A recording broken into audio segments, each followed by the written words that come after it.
પૂજ્યપાદ આનંદ ઘનજી ભગવંતની પરાવાણી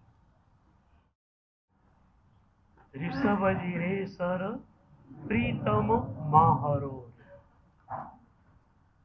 आनंद घनजी भगवंत प्रभुना परम प्रेमમાં ડૂબી ગયા છે અને આપણને સૌને આમંત્રણ આપે છે કે તમે બધા પણ પ્રભુના પરમ પ્રેમમાં ડૂબવા માટે આવી જાઓ.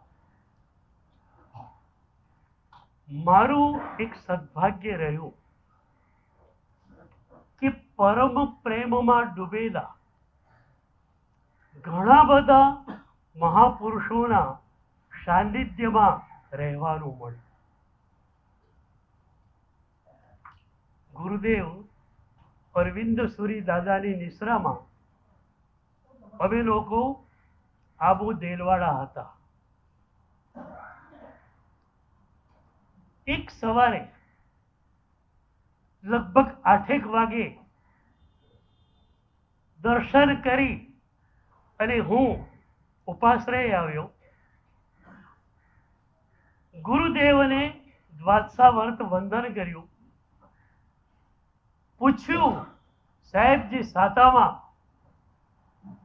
એટલી પ્રસન્નતા ચહેરા ઉપર, બે હાથને લંબાવીને કે પરમ સાતામાં. હું મારી રૂમમાં ગયો અને આપણા 31 ઉપવાસના તપસ્વી નોબલ યશ વિજય મારી રૂમમાં આવ્યા. મને કે સાહેબ આપ તો દેરાસરે ગયેલા, દાદાને કોણ જાણે પગમાંથી એટલું બધું લોહી નીકળ્યું, ખ્યાલ જ નહીં આવ્યો. કઈ રીતે શું ઘસાઈ ગયું ખ્યાલ નહીં આવ્યો. બહુ જ લોહી નીકળ્યું. બધા જ કપડા લોહીવાળા થઈ ગયેલા. ડ્રેસિંગ કરી દીધું, કપડાં બદલી નાખ્યા, પણ સાહેબજી આટલું બધું લોહી કેમ નીકળ્યું ખ્યાલ નહીં આવ્યો. હું તરત દોડતો સાહેબની રૂમમાં ગયો.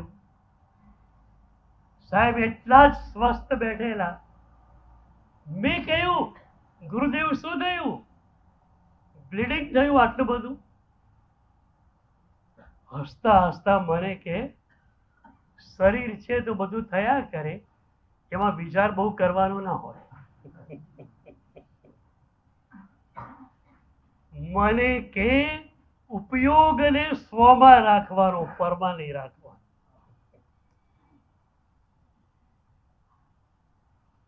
લાગે કે સતત 24 કલાક પ્રભુના પ્રેમમાં એ ડૂબેલા રહેતા.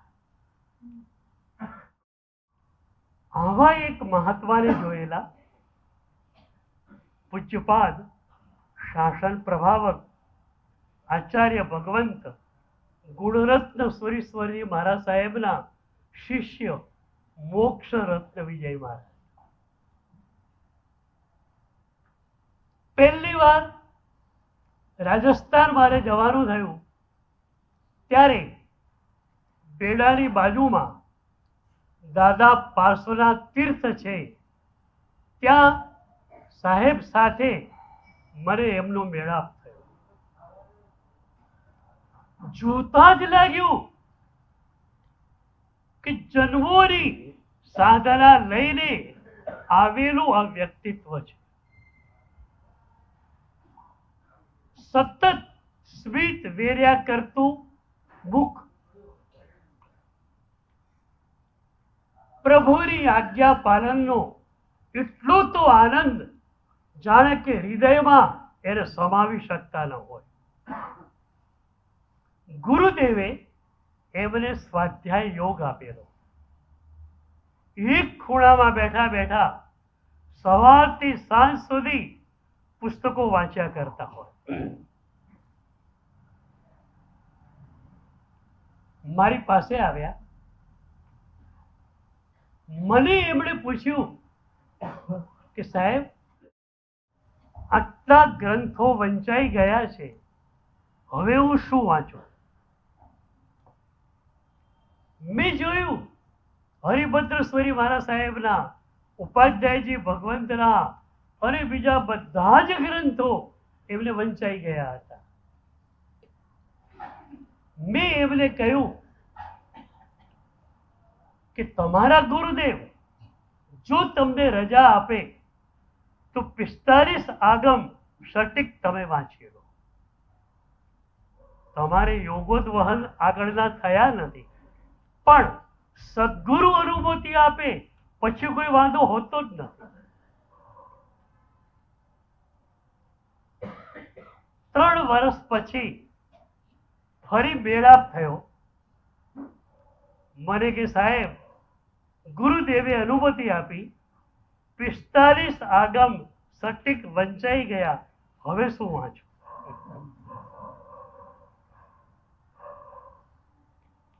મેં કહ્યું હવે આચારાંગમાં ડૂબો તમે. પણ એમ લાગે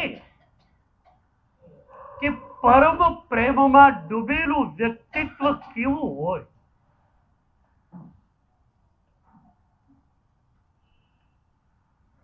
આજે જે મહાપુરુષોનો 167મો જન્મદિવસ છે, એ પૂજ્યપાદ સિદ્ધેશ્વરી દાદા પરમ પ્રેમમાં ડૂબેલા મહાપુરુષ હતા. એમનો પરમ પ્રેમ કેવો?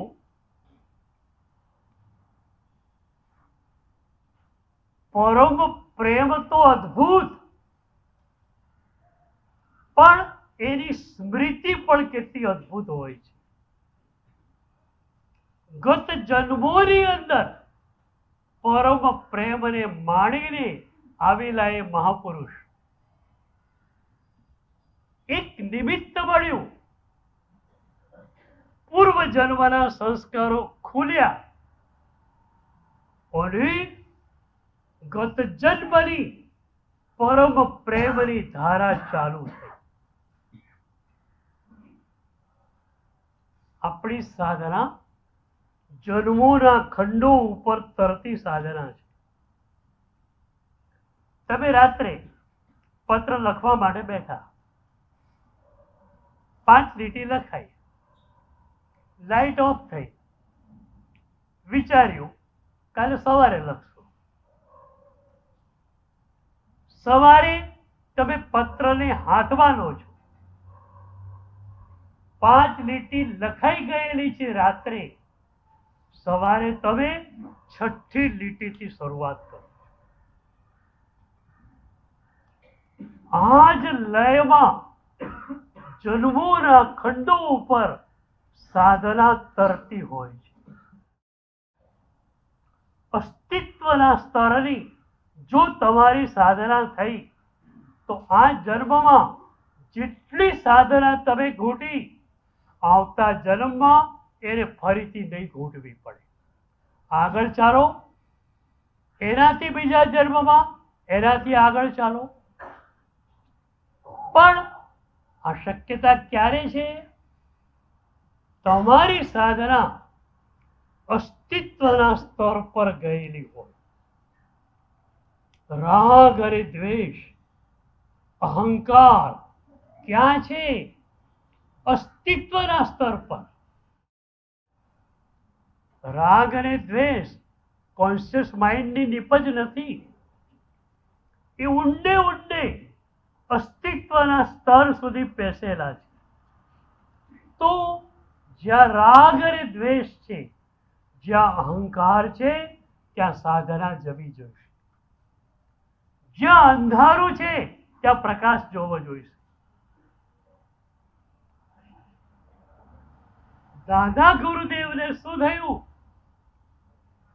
માત્ર એક નિમિત્ત મળ્યું અને ગત જન્મના પરમ પ્રેમની સ્મૃતિ થઈ. સ્મૃતિની સાથે એ પરમ પ્રેમની ધારામાં વહેવાનું ચાલુ થયું. થયું પછી પરમ વૈરાગ્ય. લગ્ન થયેલા છે, દીક્ષા માટે ઘરનું વાતાવરણ બિલકુલ પ્રતિકૂળ છે. પિતાજી એટલા કડક સ્વભાવના, કયો સાધુ મારા દીકરાને દીક્ષા આપે છે જુઓ. કોઈ મહાત્માની હિંમત નહીં કે દીક્ષા આપીએ અને પાછળથી એનો બાપ આવે અને ઝઘડો કરે તો જીરશાસનની ગરિમા નંદવાય. આટલા પ્રતિકૂળ સંયોગોમાં પરમ પ્રેમ શું કરે?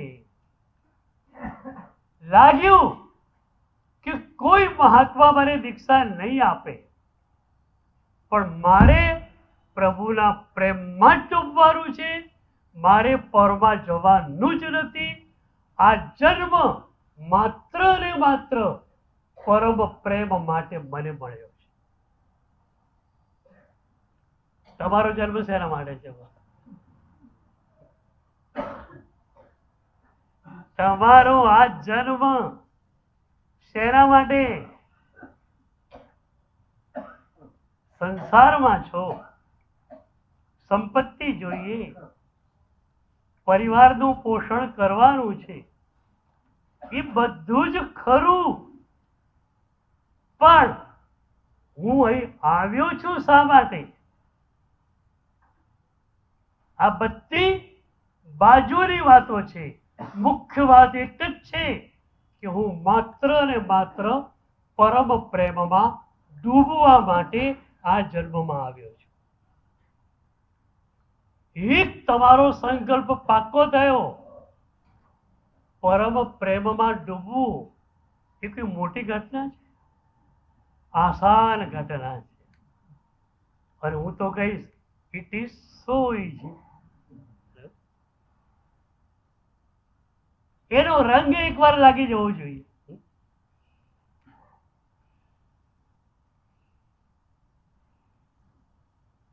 એક દિવસ મુંડન કરાવીને ઘરે આવ્યા. થેલીમાં ચોરપટ્ટો, કપડો વગેરે કાપડ ઉપકરણ ભંડારમાંથી ખરીદીને લાવેલા એ હતું. રૂમમાં બેસી ગયા, કપડા પહેરી લીધા. 2-4 કલાક થઈ, રૂમનું બારણું ખુલતું નથી. ભાઈ જમવા માટે ચાલો. એક જ વાત, જ્યાં સુધી દીક્ષાની પરવાનગી પૂરા પરિવાર તરફથી નહીં મળે ત્યાં સુધી આ બારણું નહીં ખોલે. પણ પિતા તો કડક સ્વભાવના, જોઈએ કેટલો ભૂખ્યો રહે છે. પાણી પણ નથી અંદર. એક ઉપવાસ ચોવિયારો, બીજો ઉપવાસ ચોવિયારો, ત્રીજો ઉપવાસ ચોવિયારો. આ તાકાત પરમ પ્રેમની સ્મૃતિની છે. બોલો, એક ગયા જન્મનો પરમ પ્રેમ યાદ આવ્યો. ઘોડસારની વાતમાં આપણે ત્યાં આવે છે કે એને મુનિરાજને જોતા ગયા જન્મની પોતાની દીક્ષાની સ્મૃતિ થઈ. ઓલી દીક્ષામાં જે આનંદ માણેલો એની સ્મૃતિએ એમના મનને એકદમ ઝકઝોર બનાવી નાખ્યું. નક્કી કર્યું દીક્ષા જ લેવી છે. 8 કન્યાઓ જોડે સગપણ થઈ ગયેલું છે. દીક્ષા લેવી છે. માએ ખોળો પાથર્યો, બેટા અમારી ઇજ્જતનો તો કઈ ખ્યાલ રાખ. 8 સારા ઘરની દીકરીઓ એની જોડે તારું સગપણ થયેલું છે. લગ્ન કરી લે. લગ્ન કર્યા પછી તું અમારા તરફથી સ્વતંત્ર, અમારા તરફથી રજા. ખ્યાલ હતો 8 દીકરીઓ આવશે એ જ રોકી રાખશે. પણ આનું વૈરાગ્ય, લગ્નનો વરઘોડો નીકળ્યો અને મનમાં શું ચાલે છે? ખરી મજા તો આવતીકાલે છે. આવતીકાલે રજોહરણ મને મળશે. સચ્ચાઈમાં લખ્યું, ઘોડા ઉપર લગ્નના વરઘોડામાં બેઠેલા ઘોડસાર વિચાર કરી રહ્યા છે, શ્રુત ભણશું સુખકારી રે. આવતીકાલથી બાદ ગુરુના ચરણોની અંદર લેટી પડવાનું. સ્વાધ્યાયની મજા, ભક્તિની મજા. હા, અમારા સાધુઓને પૂછો તો ખરા કેવી મજા આવે છે.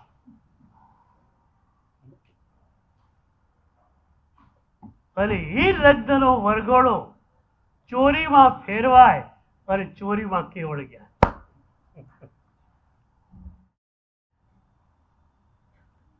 ત્રણ દિવસ ચોવિયારો અઠમ થઈ ગયો. પરમ પ્રેમ, મારો જન્મ પરમ પ્રેમને માટે જ છે. એની આજ્ઞામાં મારે ડૂબવાનું છે. છેવટે પિતા પણ ઢીલા પડ્યા, રજા મળી ગઈ, દીક્ષા થઈ પણ ગઈ. પરમ પ્રેમે જેમ એક બાજુ પરમ વૈરાગ્ય આપ્યો, એમ એ જ પરમ પ્રેમે બીજી બાજુ હુંને છીનવી લીધું. હું વારંવાર કહું છું, એક ગુરુ શું કરે? પરમ પ્રેમ તરફનું દગ તમને ભરાવે. મતલબ કે તમારા હુંને છીનવી લે. પણ ગત જન્મના પરમ પ્રેમે એ પરમ પ્રેમની સ્મૃતિએ હુંને નામ શેષ કરી નાખ્યું. દીક્ષાને થોડાક મહિના થયા છે, એવા સદગુરુ મળ્યા છે મણિ વિજય દાદા. એ વખતે તપા ગચ્છની એક અજોડ વિભૂતિ.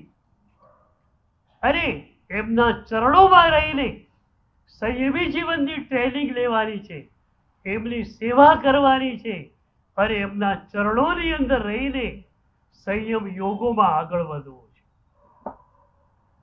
અને એ ગુરુ એકવાર બોલાવે, સિદ્ધિ વિજય અહીંયા ગુરુ પાસે આવ્યા. સાહેબજી ફરમાવો. ગુરુદેવ કહે છે, સુરત પાસે રાંદેરમાં ખરતર ગચ્છના એક મુનિ છે રત્નસાગરજી, અને એમની સેવામાં કાર્ય જવાનું છે. ઈચ્છાઓને ઘરે મૂકીને આવેલા, હુંને ઘરે મૂકીને આવેલા. શું ગુરુ સમર્પણ! તહત્તી ગુરુદેવ.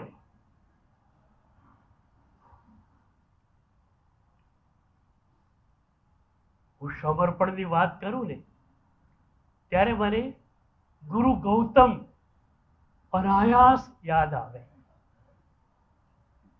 શું એમનું સમર્પણ!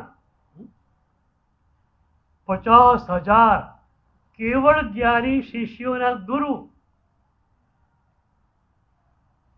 અને પ્રભુ કહે છે, પેલા બ્રાહ્મણને જરા ધર્મ સંભળાવી આવો. તો અતિ ગુરુદેવ. હું ઘણી વાર કહું કે મારા શિષ્યો હોય ને, અને કોઈ શ્રાવક આવે, સાહેબજી એક ભાઈને પુણ્ય પ્રકાશનું સ્તવન સંભળાવવાનું છે, મહાત્માને મોકલો. મારે વિચાર કરવો પડે. એકદમ સ્વાધ્યાયશીલ મહાત્મા હોય અને એને કહીશું, બેટા જઈ આવ. ત્યાં જઈ તો આવે, પણ એના મનમાં થાય, પેલા મહાત્મા અમે નૌકારવાળી ગણ્યા કરે છે, ભણતા નથી, એમને મોકલાય ને આમાં મારા જેવાને મોકલાતું. અને એ ગુરુ ગૌતમ 50,000 કેવળ જ્ઞાની શિષ્યોના ગુરુ. સ્વપ્ને પણ એમને ખ્યાલ નથી આવ્યો કે હું ગુરુ છું. 24 કલાક એક જ ધારા હતી, હું મારા પ્રભુનો શિષ્ય છું. ગુરુદેવની આજ્ઞા એક સેકન્ડનો વિચાર નથી કર્યો. આજ્ઞા એટલે આજ્ઞા, મારે સમર્પિત જ થવાનું હોય. પણ એમનું સમર્પણ આ જન્મની અંદર એમને પરમ પ્રેમમાં અત્યંત રીતે ડૂબાડી દે છે. આપણા યુગના એક શ્રેષ્ઠ ભક્ત, શ્રેષ્ઠ સાધક અને શ્રેષ્ઠ યોગી તરીકે એમની આજે પ્રખ્યાતિ છે. અને એમના જીવનની એક મહત્વની ઘટના એ થઈ કે છેલ્લા 30-40 વર્ષ સુધી સાહેબજીને પગની તકલીફને કારણે અમદાવાદમાં વિદ્યાશાળામાં રહેવાનું થયું. અને એટલે એ વિદ્યાશાળા ઉર્જા તીર્થ બની ગયું. 40 વર્ષ સુધી પ્રભુ પ્રેમમાં ડૂબેલા આવા મહાપુરુષ એક જગ્યાએ રહે, એમની ઉર્જા એ સ્થાનમાં પથરાયેલી હોય, એ સ્થાન આપણા માટેનું તીર્થ જ છે. હમણાંની બનેલી એક સરસ ઘટનાની વાત કરું. 50 વર્ષ પહેલાની વાત છે. જર્મનીમાં એક મહિલા પ્રોફેસર, બૌદ્ધ ગ્રંથોના બહુ જ મોટા વિદુષી, યુનિવર્સિટીમાં એ બૌદ્ધ ગ્રંથોને ભણાવતા હતા. હવે યુનિવર્સિટી લેવલે જે વ્યક્તિ ભણાવતી હોય એનો અભ્યાસ કેટલો હોય? લગભગ તમામ પ્રમુખ બૌદ્ધ ગ્રંથો એમણે વાંચી લીધેલા. અને એમાં એક ગુરુના શબ્દો ઉપર એ પ્રોફેસરો સંમોહિત થઈ ગયેલા. હું ઘણીવાર કહું કે હું પણ હરિભદ્રેશ્વરી મહારાજના શબ્દોના સંમોહનમાં પડેલો માણસ છું. પહેલી વાર હરિભદ્રેશ્વરી મહારાજને વાંચ્યા, અર્થના ઊંડાણમાં ગયો નહોતો, પણ એમના શબ્દો એટલા પ્રાંજલ, એટલા મધુર કે હું એમના શબ્દોના પ્રેમમાં પડી ગયો. આ પ્રોફેસર એક બૌદ્ધ ગુરુના શબ્દોથી, ગ્રંથોથી અત્યંત પ્રભાવિત. એ ગુરુના તમામ ગ્રંથો જેટલા મળતા હતા બધા એમણે વાંચી લીધેલા. એકવાર એ પ્રોફેસરને વિચાર આવ્યો કે 400 વર્ષ પહેલા આ ગુરુ થયા છે, ખરેખર હું 400 વર્ષ મોડી જન્મી છું. હું જો 400 વર્ષ પહેલા જન્મી હોત તો આવા સદગુરુના ચરણોમાં મને બેસવાનું મળ્યું હોત. અને એ વિચાર કરે છે કે જેમના શબ્દોમાં આટલી તાકાત છે કે સામાન્યમાં સામાન્ય માણસને સાધનાના માર્ગે દોડતો કરી દે, જેમના શબ્દોમાં આટલી તાકાત છે, એમના ભાવો કેટલા તો પવિત્ર અને સશક્ત હશે. એમના ચરણોમાં બેસીએ અને એમના દેહમાંથી જે ઉર્જા નીકળે એ ઉર્જા કેટલી સશક્ત હોય. ખરેખર હું 400 વર્ષ મોડી જન્મી છું, નહીતર એ સદગુરુના ચરણોમાં હું બેઠેલી હોય. પણ એ પ્રોફેસર આટલું વિચારીને બેસી ન રહ્યા. એ તંત્ર શાસ્ત્રના પણ નિષ્ણાત હતા, ઉર્જા શાસ્ત્રના પણ નિષ્ણાત હતા. તેમણે વિચાર કર્યો કે આ ગુરુ જે આશ્રમમાં રહેતા હોય અને એ આશ્રમ રિનોવેટ ન થયો હોય, મૂળ સ્વરૂપમાં રહેલો હોય અને મને ત્યાં જવાનું મળે તો ચોક્કસ એ ગુરુની ઉર્જા મને મળે. ખૂબ મહેનત કરી તો ખ્યાલ આવ્યો કે તિબેટની અંદર એક મઠ છે અને એમાં એ ગુરુ આખી જિંદગી રહેલા. એક વાત તો મળી ગઈ. બીજી વાત એ જોવી હતી કે રિનોવેશન થયું નથી ને.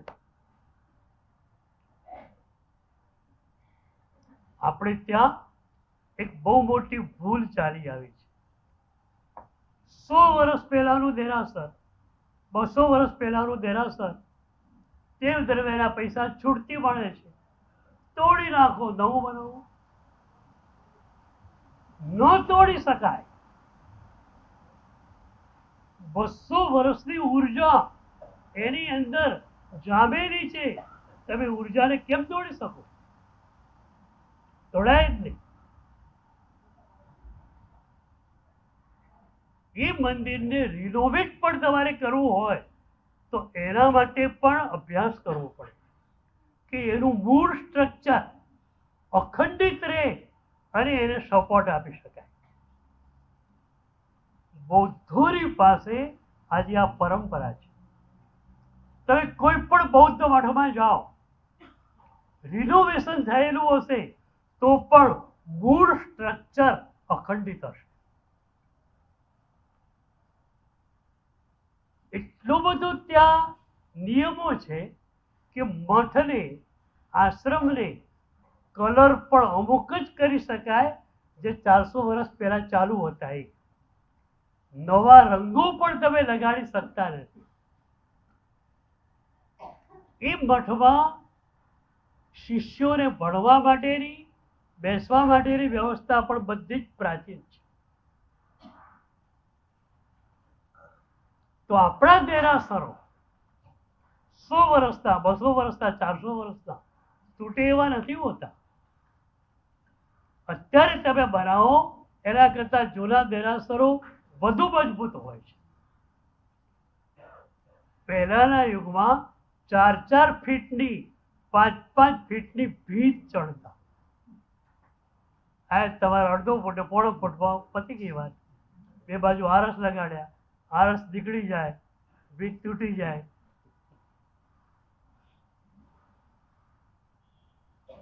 તો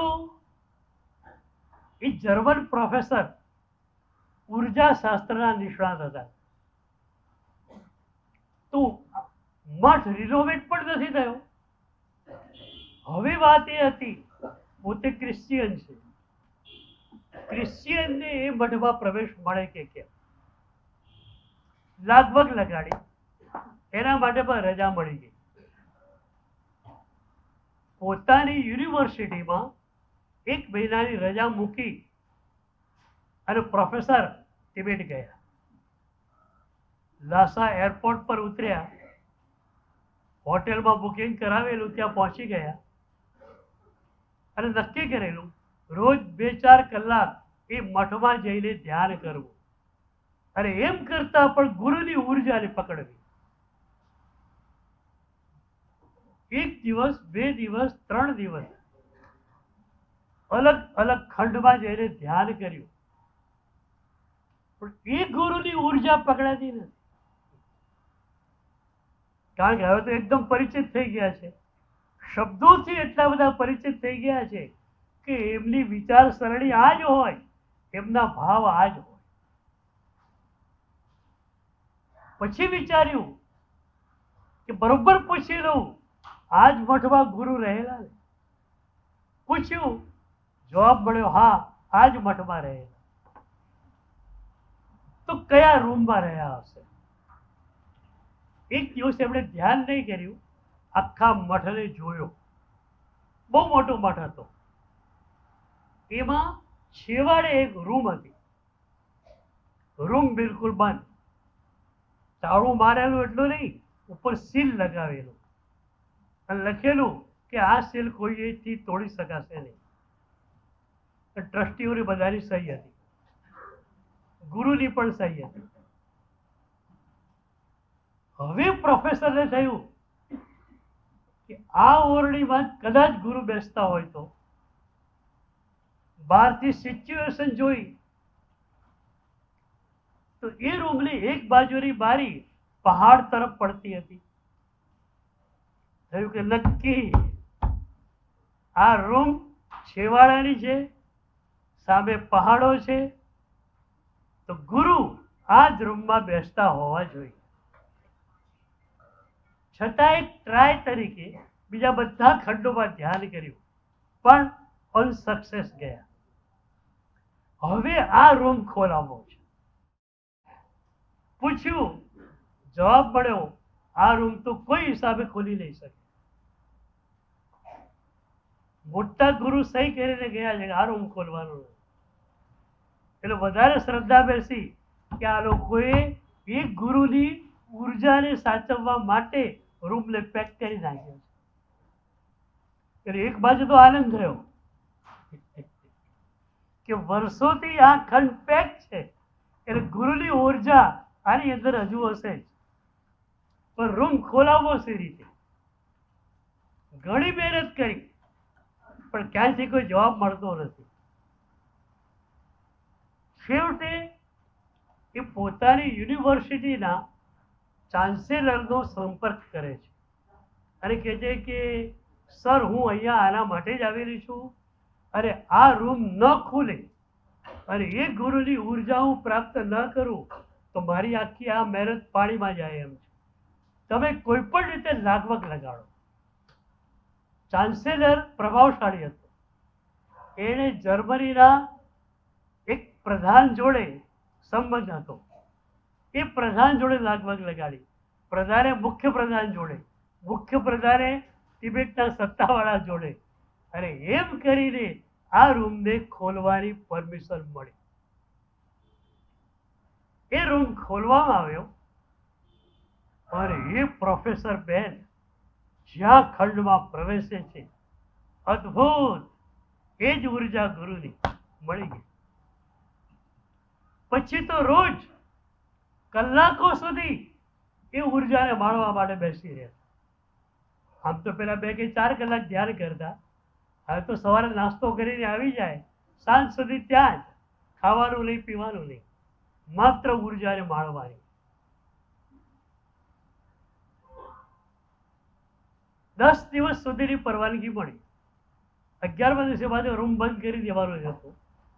અને પ્રોફેસર એમાં પણ રાજી હતા કે આ રૂમ વધુ ખુલ્લો ન રહેવો જોઈએ, કારણ નહીતર ઉર્જા પાછી નીકળી જશે અને મારા પછી કોઈ આવે તો એને પણ ઉર્જા મળવી જોઈએ. એ 10 દિવસની ઉર્જા મેળવીને ગયા. એમના કલીગ પ્રોફેસરે પૂછ્યું, શું રહ્યો તમારો અનુભવ? ત્યારે એમના શબ્દો હતા કે જે ગુરુ ઉપર મને અત્યંત બહુમાન હતો, એ ગુરુના ચરણોમાં 10 દિવસ રહીને હું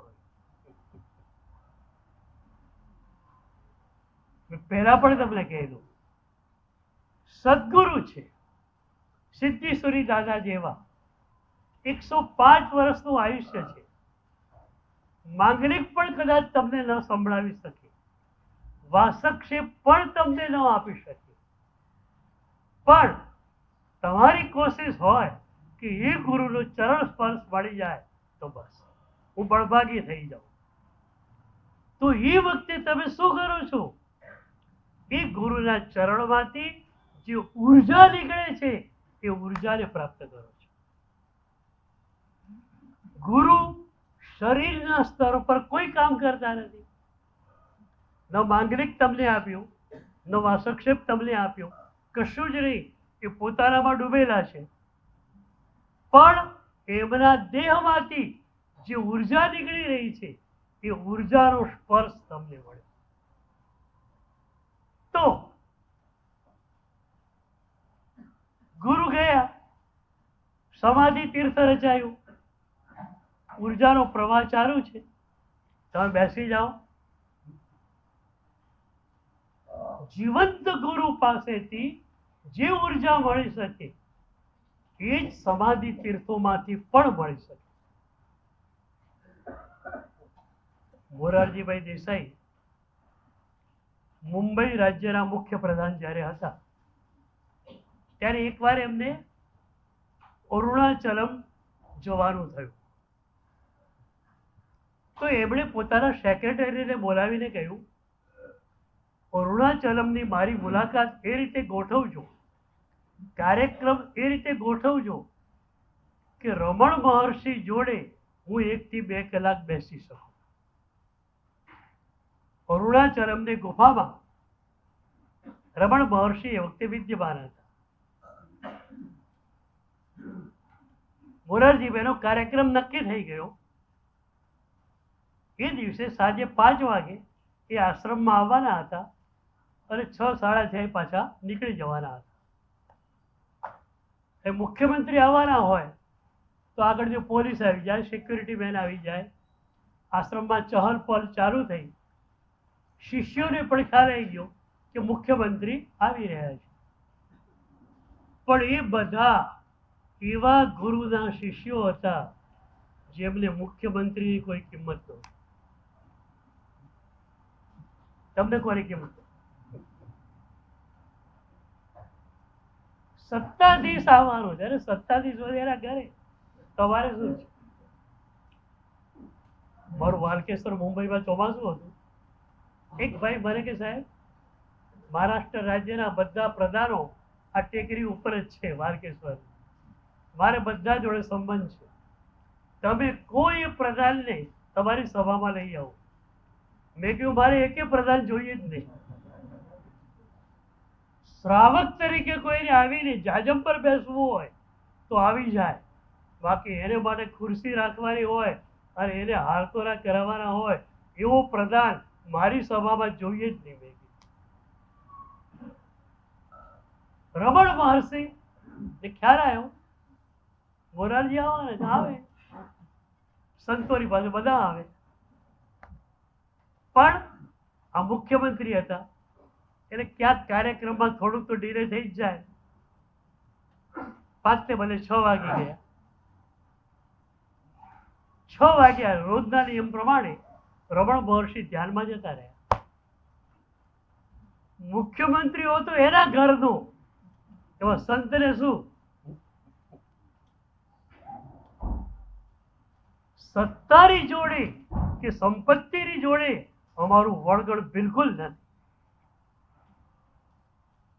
કદાચ કોઈની અમે પ્રશંસા કે ઉપપ્રેરણા કરીએ તો પણ એણે પૈસા છોડ્યા એની, એના ત્યાગની ઉપપ્રેરણા કરીએ, નહીં કે એની પાસે પૈસા છે એની.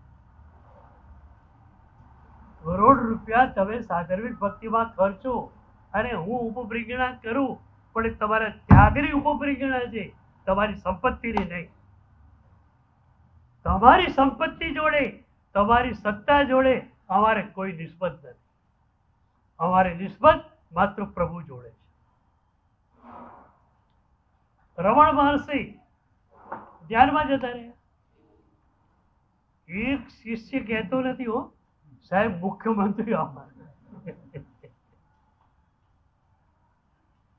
કોઈને કઈ પડી નથી ત્યાં આશ્રમમાં. 6:15 વાગે મોરારજીભાઈ આવ્યા.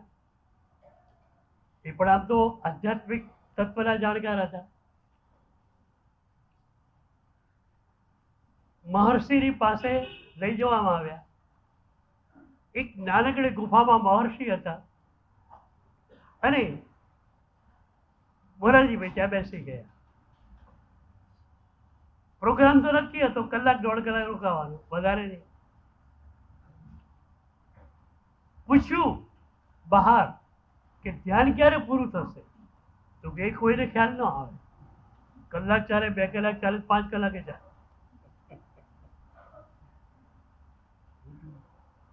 ગુરુ ધ્યાનમાં જાય એ બહાર આવવાનો સમય નક્કી નહીં. બરોબર? તમે પૂજા કરવા જાઓ એટલે રિટર્ન ટિકિટ લઈ જાઓ એમ. કોઈને કહી દો પાછા હું શાળા સાથે જાઉં છું ને, 8:30 આવી જાય બરોબર. તમને ભગવાન ખેંચી નથી રાખતા ક્યારે આમ રોકી રાખ?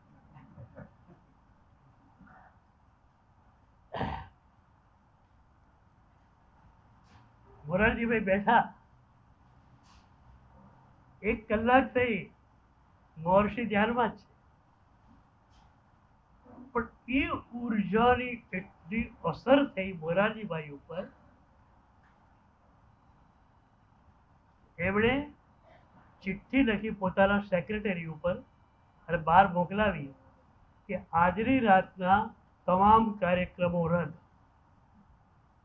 આજે માત્ર ને માત્ર મહર્ષિના ચરણોમાં જ રહેવાનું છે અને આવતીકાલે પણ ક્યારે અહીંથી નીકળશું એ નક્કી નથી, એટલે આવતીકાલે કોઈ કાર્યક્રમ જાહેર કરતા નહીં. મોરારજીભાઈ જ્યારે આવ્યા ને ત્યારે એક વાત મનમાં લઈને આવેલા, કારણ કે રમણ મહર્ષિ બહુ જ પ્રખ્યાત હતા. તો એ રમણ મહર્ષિની પાસે એક સંદેશ લઈને આવવાના હતા કે આપ અરુણાચલમની ગુફામાં કેમ બેઠા છો? હું રાજ્ય સરકાર તરફથી તમને બધી સગવડો આપું, મોટરનો કાફલો આપું, તમે આખા ભારતમાં ભ્રમણ કરો અને લોકોને તમે તત્વ જ્ઞાન આપો. આ કહેવા માટે આવેલા. કલાક એમની ઉર્જામાં બેઠા, બધું હવા થઈ ગયું. 2 કલાકે સંતે આંખ ખોલી, મોરારજીભાઈ એમના ચરણોમાં પડ્યા. પછી વાત તો કરી તોય કે સાહેબ તમે ગુફામાં બેઠેલા છો અને એના બદલે તમે ભારતમાં ભ્રમણ કરો, લોકોને જ્ઞાન આપો, સરકાર તરફથી તમને બધી વ્યવસ્થા આપો. રમણ મહર્ષિ હસ્યા. શબ્દોથી શું થાય?